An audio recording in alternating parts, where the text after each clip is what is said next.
सुशांत सिंह राजपूत आत्महत्या से निकली आग की ज्वाला बुझने का नाम नहीं ले रही है।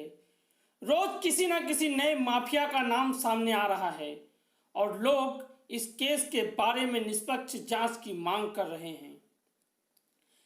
कंगना रनौत ने सीधे सीधे कई लोगों के नाम लेकर आरोप लगा दिया है कि ये लोग बॉलीवुड में माफिया राज चलाते हैं और नए लोगों को आगे नहीं बढ़ने देते हैं।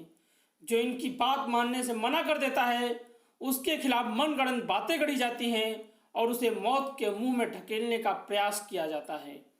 उन्होंने कहा कि बॉलीवुड में एक सुसाइड गैंग सक्रिय है जो लोगों को आत्महत्या के लिए उकसाता है। सुशांत सिंह राजपूत के बारे में जैसे ही खबर आई कि उन्होंने आत्महत्या कर ली है, बॉलीवुड के कुछ लोगों ने सुशांत के डिप्रेशन में होने की खबर ऐसे फैलानी शुरू कर दी कि जैसे वो तो उनके घर का ही बच्चा हो और उनके साथ रहता हो।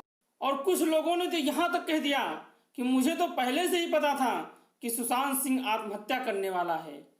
इन लोगों से कोई पूछे कि यदि आपको पता था तो आपने पहले इसकी जानकारी किसी को क्यों नहीं दी?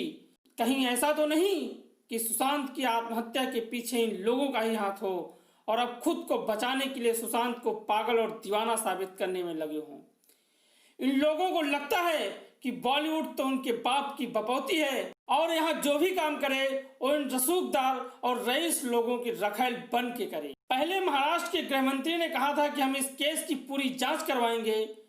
अब जब कई लोगों ने इस केस की जांच सीबीआई से करवाने की मांग कर दी है और कई बड़े बड़े लोगों के नाम सामने आ रहे हैं तो मंत्री साहब साफ साफ मुकर गए। कहीं सरकार को यह डर तो नहीं है कि इस केस में कांग्रेस की गोद में पलने वाली अवार्ड वापसी गैंग के कुछ लोगों का नाम सामने आ जाएगा? दाल में कुछ तो काला है या फिर पूरी दाल ही काली है। यह तो तभी पता चलेगा जब इस केस की जांच